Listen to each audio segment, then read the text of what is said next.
Good morning everyone. ಎಲ್ಲರೂ ಹೇಗಿದ್ದೀರಾ? ಎಲ್ಲರೂ ಚೆನ್ನಾಗಿದ್ದೀರಾ ಅಂತ ಅಂದ್ಕೊಂಡಿದ್ದೀನಿ. Welcome back to my Rekha Channagiri YouTube channel. So morning routine start ಆಗಿದೆ. ಆ್ಯಸ್ ಯೂಶ್ವಲ್ ಕಾಯಿ ಚಟ್ನಿ ಮಾಡ್ತಾಯಿದ್ದೀನಿ. ಕಡಲೆ, ಕಾಯಿ, ಕೊತ್ತಂಬರಿ ಸೊಪ್ಪು ಎಲ್ಲ ಹಾಕಿ ಕಾಯಿ ಚಟ್ನಿ ಮಾಡ್ತಾಯಿದ್ದೀನಿ. ನೀವು ನೋಡ್ತಿರ್ಬೋದು, ನಾನು ರೆಡಿ ಆಗಿದ್ದೀನಿ. ಇದಕ್ಕಿಂತ ಮುಂಚೆ ಒಂದು ವ್ಲಾಗನ್ನು ಶೂಟ್ ಮಾಡಿದ್ದೆ. Get ready with me to NSS camp ಅಂತ ಒಂದು ವ್ಲಾಗನ್ನು ಶೂಟ್ ಮಾಡಿದ್ದೆ. ಸಿಂಪಲ್ಲಾಗಿ ಸಮ್ಮರ್ ಮೇಕಪ್ ಮಾಡಿದ್ದೆ. ಸೊ ಈ ರಿಕ್ವೆಸ್ಟ್ ಏನಂದರೆ ವ್ಲಾಗನ್ನು ನೋಡಿ ಹೆಚ್ಚು ಲೈಕ್ ಕೊಡಿ, ನನ್ನ ಚಾನಲ್ನ ಸಬ್ಸ್ಕ್ರೈಬ್ ಮಾಡಿ ಅಂತ ಕೇಳ್ಕೊತೀನಿ. ಚಟ್ನಿ ಮಾಡ್ತಾಯಿದ್ದೀನಿ. ದೋಸೆಗೆ ಆಲ್ರೆಡಿ ಹಿಟ್ಟು ರೆಡಿ ಇದೆ. ಮೆಂತ್ಯ ದೋಸೆ ಮಾಡ್ತಾಯಿದ್ದೀನಿ ಇವತ್ತು. ಅದಕ್ಕೆ ಅಕ್ಕಿ, ಮೆಂತ್ಯ, ಉದ್ದಿನಬೇಳೆ ಹಾಕಬಾರ್ದು, ಬರೀ ಅಕ್ಕಿ ಮತ್ತು ಸ್ವಲ್ಪ ಮೆಂತ್ಯನ ಜಾಸ್ತಿ ನೆನೆ ಹಾಕಿ ಅದನ್ನು ನೈಟೇ ರುಬ್ಬಿ ಫರ್ಮೆಂಟ್ ಮಾಡೋಕ್ಕೆ ಇಟ್ಟಿದ್ದೀನಿ. ರೆಡಿ ಇದೆ ನೋಡಿ. ಕಾಯಿ ಚಟ್ನಿ ಎಷ್ಟು ಚೆನ್ನಾಗಾಗಿದೆ. ದೋಸೆಗೆ ಒಳ್ಳೆ ಕಾಂಬಿನೇಷನು ಚಟ್ನಿ. ನೀರು ಫಿಲ್ ಮಾಡ್ತಾಯಿದ್ದೀನಿ ಬಾಟಲ್ಗೆ. ಕ್ಯಾಂಪಿಗೆ ಹೋಗಬೇಕು. ಅರೌಂಡು 12 o'clock ಹಂಗೆ 11 o'clock ಹಂಗೆ ನಾನು ಮನೇನ ಬಿಡಬೇಕು. ಬ್ಯಾಗೆಲ್ಲ ಪ್ಯಾಕ್ ಆಗಿದೆ, ಆದರೂ ಒಂದು ಸಲ ಚೆಕ್ ಮಾಡ್ತಾಯಿದ್ದೀನಿ ಬ್ಯಾಗಲ್ಲಿ ಏನಾದ್ರು ಮಿಸ್ ಮಾಡ್ಕೊಂಡಿದ್ದೀನ ಅಂತ. 2 days NSS ಕ್ಯಾಂಪು. ಇದಕ್ಕಿಂತ ಮುಂಚೆನೇ, ಈ ವ್ಲಾಗ್ ಬರೋಕ್ಕಿಂತ ಮುಂಚೆನೇ ನಾನು NSS ಕ್ಯಾಂಪದು ಬೆಳಗೆರೆಯಲ್ಲಿ ಆಗಿರೋವಂಥದ್ದು ಪಾರ್ಟ್ 1 ಪಾರ್ಟ್ 2ನ ಅಪ್ಲೋಡ್ ಮಾಡಿದ್ದೀನಿ. ಹೋಪ್ ನೀವೆಲ್ಲ ನೋಡಿದ್ದೀರಾ, ಲೈಕ್ ಮಾಡಿದ್ದೀರಾ ಅಂತ ಅಂದ್ಕೊತೀನಿ. ವ್ಲಾಗ್ ತುಂಬ ಚೆನ್ನಾಗಿದೆ. NSS ಕ್ಯಾಂಪ್ ನಮ್ಮ ಕಾಲೇಜ್ ವತಿಯಿಂದ ಅರೇಂಜ್ ಮಾಡಿದ್ದಂಥದ್ದು. 2 days ನಾನು ಹೋಗಿದ್ದೆ ಅಲ್ಲಿ. ನೋಡಿ, ದೋಸೆಗೆ ಹಂಚಿಡ್ತಾಯಿದ್ದೀನಿ. ಇದು ಕಾಸ್ಟ್ ಐರನ್ನು ನಾನು ಆನ್ಲೈನಲ್ಲಿ ತರಿಸಿದ್ದು. ಸುಮಾರು ಒಂದು 3-4 years ಆಯಿತು. ತುಂಬ ಚೆನ್ನಾಗಿ ಬರುತ್ತೆ ದೋಸೆ ಕಾಸ್ಟ್ ಐರನ್ನಲ್ಲಿ. ಸೊ ನೆನ್ನೆ ನೈಟು ಪೂರಿ ಮಾಡಿದ್ನಲ್ಲ, ಅದೇ ಆಯಿಲ್ ಇತ್ತು. ಸೊ ನಾನು ಡೀಪ್ ಫ್ರೈ ಮಾಡಿದ್ದೆ ಆಯಿಲನ್ನು, ಮತ್ತೆ ರೀಯೂಸ್ ಮಾಡಲ್ಲ ಮತ್ತು ಡೀಪ್ ಫ್ರೈಗೆ. ಬಟ್ ಅಡುಗೆಗಳಿಗೆ, ದೋಸೆಗೆ, ಚಪಾತಿಗೆ ಈ ರೀತಿ ಅದಕ್ಕೆ ಯೂಸ್ ಮಾಡ್ತೀನಿ. ನೋಡ್ತಿರ್ಬೋದು, ಹಣ್ಣು ರೆಡಿ ಇದೆ. ನಿಮಗೆ ಗೊತ್ತು, ಮಾರ್ನಿಂಗ್ ನಾವು ಫ್ರೂಟ್ಸ್ ತಿಂತೀವಿ ಬ್ರೇಕ್ಫಾಸ್ಟ್ ಜೊತೆ. ಮಾರ್ನಿಂಗ್ ಬ್ರೇಕ್ಫಾಸ್ಟ್ಗೆ ಫ್ರೂಟ್ಸ್ ಇದೆ ಜೊತೆಗೆ, ಅದು ರೆಡಿ ಇದೆ. ಸೊ ದೋಸೆ ಇಟ್ಟು ನೋಡ್ತಾ ಇರ್ಬೋದು, ಅಲ್ಲಿ ರೆಡಿ ಇದೆ. ದೋಸೆಗೆ ಹಂಚಿಟ್ಟಿದ್ದೀನಿ. ದೋಸೆಗೆ ತವ ಕಾಯ್ತಾ ಇದೆ. ಪಲ್ಯಕ್ಕೆ ರೆಡಿ ಮಾಡ್ಕೋಬೇಕು. ಎಲ್ಲ ಕಟ್ ಮಾಡಿ ಇಟ್ಟಿದ್ದೀನಿ. ಆನಿಯನ್ಸು, ಟೊಮೆಟೊ, ಕ್ಯಾಪ್ಸಿಕಮ್ ಎಲ್ಲ. ಇಲ್ಲಿ ಚಟ್ನಿನ ಒಂದು ಬಾಕ್ಸಿಗೆ ತೆಗಿಬೇಕು. ಅದನ್ನು ನಾನು ರೆಡಿ ಮಾಡ್ಕೋತಾ ಇದ್ದೀನಿ. ಪಲ್ಯಗೆ ಒಂದು ಕಡೆ ರೆಡಿ ಮಾಡಬೇಕು. ಇವಾಗ ನಿನ್ನೆ ಫ್ರೈ ಮಾಡಿದ ಆಯಿಲ್ ಇತ್ತಲ್ಲ, ಎಕ್ಸೆಸ್ಸು, ಅದನ್ನು ಸ್ವಲ್ಪ ಜಾಸ್ತಿ ಇದೆ. ಅದನ್ನು ಒಂದು ಬಟ್ಲಿಗೆ ತೆಗೆದುಬಿಟ್ಟು ಅದನ್ನು ಅದೇ ರೀತಿ ಅದೇ ಬಾಣಲಿಲೇ ಪಲ್ಯನ ಫ್ರೈ ಮಾಡೋಕ್ಕೆ ಇಡ್ತೀನಿ. ಅದು ಕಾಸ್ಟ್ ಐರನ್ನು ತುಂಬ ಚೆನ್ನಾಗಿರುತ್ತೆ. ಸೊ ನಾವು ಯೂಶ್ವಲಿ ಕಾಸ್ಟ್ ಐರನ್ನೇ ಹೆಚ್ಚು ಅಡುಗೆಗೆ ಬಳಸಬೇಕು. ಯಾಕಂದರೆ ಐರನ್ ಡಿಫಿಷಿಯನ್ಸಿ ಇದ್ದರೆ ಅದು ನಮಗೆ ಬ್ಯಾಲೆನ್ಸ್ ಮಾಡುತ್ತೆ ಆ ಥರ ತವಗಳಲ್ಲಿ ಯೂಸ್ ಮಾಡಿದ್ರೆ. ಬಟ್ ಒಂದು ಪ್ರಾಬ್ಲಮ್ ಏನಂತಂದರೆ, ಅದರಲ್ಲಿ ಅಡುಗೆ ಮಾಡಿದ್ರೆ ಅದರಲ್ಲೇ ಬಿಡಬಾರ್ದು, ಇಲ್ಲಾಂದರೆ ಅದು ಕಪ್ಪಾಗಿಬಿಡುತ್ತೆ ಫುಡ್ಡು. ಹಾಗಾಗಿ ನಾವು ಅಡುಗೆ ಮಾಡಿದ ತಕ್ಷಣ ಇಮ್ಮಿಡಿಯೇಟಾಗಿ ಒಂದು 5-10 ನಿಮಿಷ ಒಳಗಡೆ ನಾವು ಅದನ್ನು ಪಲ್ಯವನ್ನು ಅಥವಾ ಯಾವ ಡಿಶ್ ಮಾಡಿರ್ತೀವೋ ಅದನ್ನು ಡಿಶ್ ಔಟ್ ಮಾಡಬೇಕು. ಅಂದರೆ ಬೇರೆ ಒಂದು ಪಾತ್ರೆಗೆ ಅದನ್ನು ಟ್ರಾನ್ಸ್ಫರ್ ಮಾಡಬೇಕು. ಹಂಗಾದ್ರೆ ಅದ್ರ ಬೆನಿಫಿಷಿಯೇಟು ಅದರಲ್ಲೇ ರಿಟೈನ್ ಆಗುತ್ತೆ. ನೋಡಿ, ದೋಸೆ ಇಟ್ಟು ರೆಡಿ ಇದೆ. ಆ ಕಡೆ ಪಲ್ಯಗೂ ನೀವು ಕಟ್ ಮಾಡಿಟ್ಟಿರೋದು ನೋಡ್ಬೋದು, ಎಷ್ಟು ಚೆನ್ನಾಗಿ ಫರ್ಮೆಂಟ್ ಆಗಿದೆ ಇಟ್ಟು.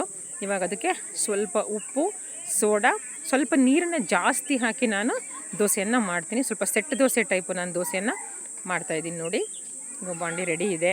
ಸೊ ದೋಸೆಗೆ ನಾನು ಹೇಳ್ದಂಗೆ ಉಪ್ಪು, ಸೋಡಾ ಮತ್ತು ಸ್ವಲ್ಪ ನೀರನ್ನು ಹಾಕಿ ಇವಾಗ ಮಿಕ್ಸ್ ಮಾಡ್ತೀನಿ.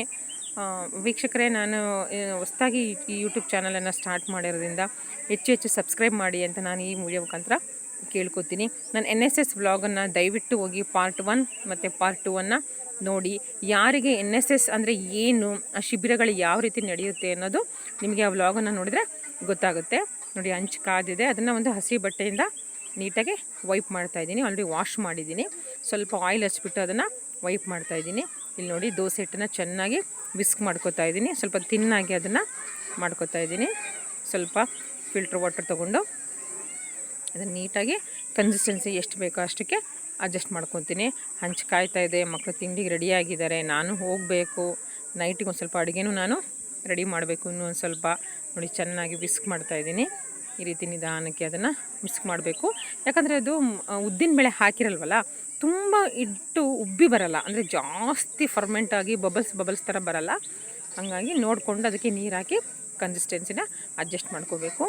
ಕಾಸ್ಟ್ ಐರನ್ ಆಗಿರೋದ್ರಿಂದ ನಾವು ಅದಕ್ಕೆ ಆನಿಯನ್, ಸ್ವಲ್ಪ ಆಯಿಲ್ ಹಾಕ್ಬಿಟ್ಟು ಆನಿಯನ್ ತವಾಗೆ ಸ್ವಲ್ಪ ಅದನ್ನ ರಬ್ ಮಾಡಬೇಕು. ನೋಡಿ, ತೋರಿಸ್ತಾ ಇದ್ದೀನಿ.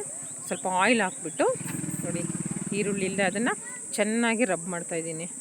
ಅವಾಗ ಏನಾಗುತ್ತೆ, ಅದು ನಾನ್ ಸ್ಟಿಕ್ಕಾಗಿ ವರ್ಕ್ ಆಗುತ್ತೆ. ನೋಡಿ, ಈರುಳ್ಳಿ ಪಲ್ಯಗೆ ಸಾಸಿವೆ, ಜೀರಿಗೆ, ಕಡಲೆಬೇಳೆ, ಉದ್ದಿನಬೇಳೆ, ನನ್ನ ಮಸಾಲ ಬಾಕ್ಸಲ್ಲಿ ಈ 4 ರೆಡಿ ಇರುತ್ತೆ. ಸೊ ಅಟ್ ಎ ಟೈಮ್ ಒಗ್ಗರಣೆ ಹಾಕೋದಕ್ಕೆ 4 ಇಂಗ್ರೀಡಿಯೆಂಟ್ಸು ನನ್ನ ಕೈಗೆ ಸಿಗುತ್ತೆ. ಒಣ ಕರಿಬೇವು ಹಾಕ್ತಾಯಿದ್ದೀನಿ. ಹಸಿ ಕರಿಬೇವಿತ್ತು, ಆದರೂ ನನಗೆ ಒಣ ಕರಿಬೇವು ಫ್ಲೇವರು ತುಂಬ ಇಷ್ಟ, ಹಾಗಾಗಿ ಒಣ ಕರಿಬೇವನ್ನ ಹಾಕ್ತಾಯಿದ್ದೀನಿ. ಇವಾಗ ನೋಡಿ ಉದ್ದುದ್ದಕ್ಕೆ ಸ್ಲೈಸ್ ಮಾಡಿ ಇಟ್ಕೊಂಡಿರೋಂತಹ ಕ್ಯಾಬೇಜು, ಆನಿಯನ್ಸ್, ಟೊಮ್ಯಾಟೊ, ಕ್ಯಾಪ್ಸಿಕಮ್ ಎಲ್ಲ ಸೊ ಫಸ್ಟಿಗೆ ಒಂದೊಂದೇ ಹಾಕ್ಬಿಟ್ಟು ಆಮೇಲೆ ಎಲ್ಲ ಒಂದೇ ಸಲ ಅದನ್ನು ಸ್ಟಿರ್ ಮಾಡ್ತೀನಿ.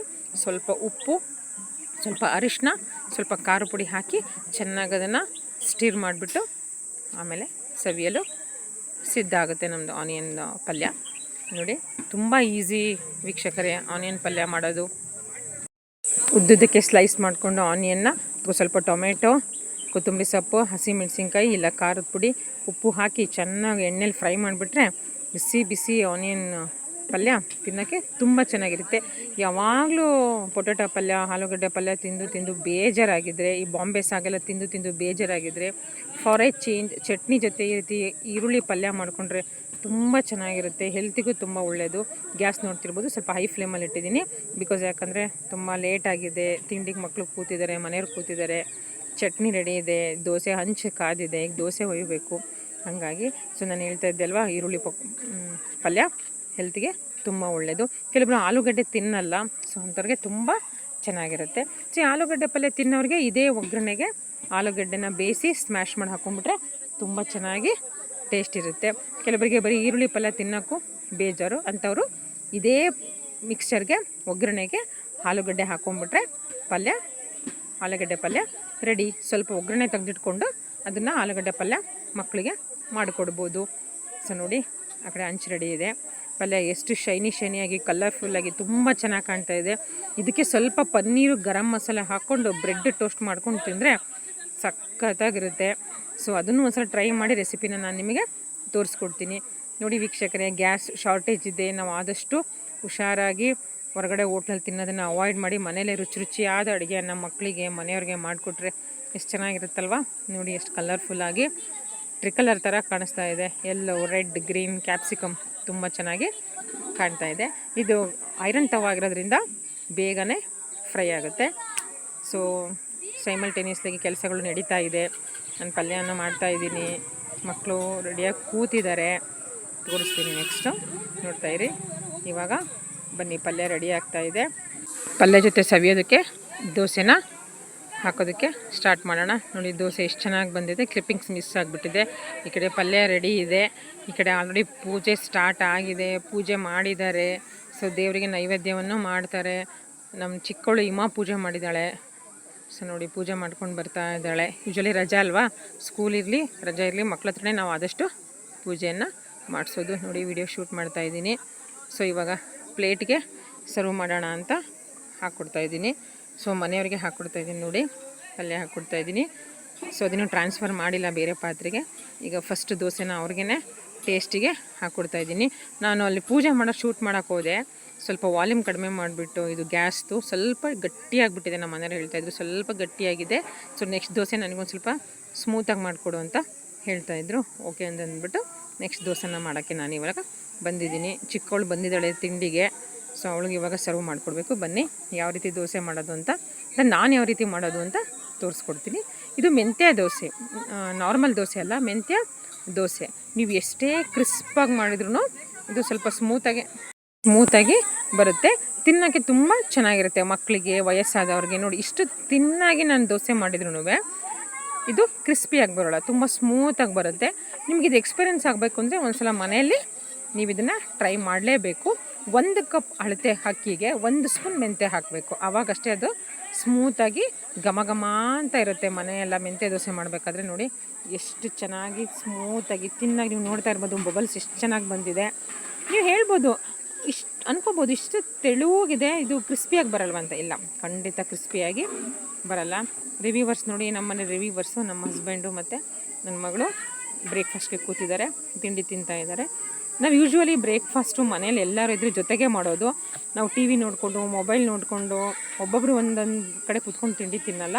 ನಾವು ಯೂಶ್ವಲಿ ಯಾವಾಗಲೂ ಡೈನಿಂಗ್ ಟೇಬಲ್ ಮೇಲೆ ಕೂತ್ಕೊಂಡು ಈ ರೀತಿ ಫ್ಯಾಮಿಲಿ ಟೈಮ್ನ ಸ್ಪೆಂಡ್ ಮಾಡ್ತೀವಿ. ನೋಡಿ ಎಷ್ಟು ಚೆನ್ನಾಗಿದೆ ದೋಸೆ. ಫ್ರೂಟ್ಸ್ ರೆಡಿ ಇದೆ. ಫ್ರೂಟ್ಸ್ ಆಲ್ರೆಡಿ ಒಂದು ರೌಂಡ್ ಎಲ್ಲ ತಿಂದುಬಿಟ್ಟಿದ್ದೀವಿ, ಅಷ್ಟು ತಡೆಯೋಕ್ಕಾಗಿಲ್ಲ ಅಂತ. ನೋಡಿ ದೋಸೆ. ದೊಡ್ಡವಳು ಪಿಂಕು ರೆಡಿ ಆಗ್ತಾಳೆ, ಸ್ನಾನ ಮಾಡಿ ಇವಾಗ ದೇವರಿಗೆ ನಮಸ್ಕಾರ ಮಾಡಿ. ಈ ಕ್ಲಿಪ್ಪಿಂಗ್ ನೋಡಿ, ಇದು ಗೋಬಿ ಮಂಚೂರಿದು. ಅಮ್ಮನ ಮನೆಗೆ ಮಕ್ಕಳು ಹೋಗಿದ್ರಲ್ವಾ, ಸೊ ಅಲ್ಲೇ ಅವ್ರು ಸ್ಟೇ ಮಾಡಿದ್ರು. ಅಲ್ಲಿ ಎಲ್ಲರೂ ಸೇರಿಕೊಂಡು ಗೋಬಿ ಮಾಡಿದ್ದಾರೆ. ನಮ್ಮ ಅತ್ತಿಗೆಮ್ಮ, ತಂಗಿ, ಅಮ್ಮ ಎಲ್ಲ ಸೇರಿಕೊಂಡು ಎಲ್ಲ ಅದನ್ನು ಟೇಸ್ಟ್ ಮಾಡ್ತಿದ್ರಲ್ಲ. ನನಗೆ ನನ್ನ ಮಗಳು ಒಂದು ಕ್ಲಿಪ್ಪಿಂಗ್ಸ್ ಕಳಿಸಿದ್ಲು, ಅದನ್ನ ಇಲ್ಲಿ ಆ್ಯಡ್ ಮಾಡ್ತಾಯಿದ್ದೀನಿ. ಮನೆಯಲ್ಲೇ ಮಾಡಿರೋಂಥ ಗೋಬಿ ಮಂಚೂರಿ. ನನ್ನ ತಂಗಿ ಮಗಳು ನೋಡಿ ಗೋಬಿ ತಿಂತಾಯಿದ್ದಾರೆ ಅಕ್ಕರ ಜೊತೆ ಕೂತ್ಕೊಂಡು. ನೋಡಿ ಇದು ನಮ್ಮ ಅಮ್ಮನ ಮನೆ, ಎಲ್ಲ ಕೂತ್ಕೊಂಡು ಗೋಬಿ ಮಂಚೂರಿ ತಿಂತಾಯಿದ್ದಾರೆ. ಇಲ್ಲಿಗೆ ನನ್ನ ವ್ಲಾಗನ್ನು ನಾನು ಎಂಡ್ ಮಾಡ್ತಾಯಿದ್ದೀನಿ. ಈ ವ್ಲಾಗು ನಾನು NSS ಕ್ಯಾಂಪಿಗೆ ಹೋಗಿದ್ದಲ್ಲ ಆವತ್ತಿನ ಮಾರ್ನಿಂಗ್ ರುಟೀನು. ಸೊ ನೆಕ್ಸ್ಟು ಇನ್ನು ಬಸವನ ಜಯಂತಿಗೆ ನಾನು ಏನೇನು ರೆಸಿಪೀಸ್ ಮಾಡಿದ್ದೆ ಅದನ್ನೆಲ್ಲ ಶೇರ್ ಮಾಡ್ಕೊತೀನಿ. Please stay tune. Thanks for watching.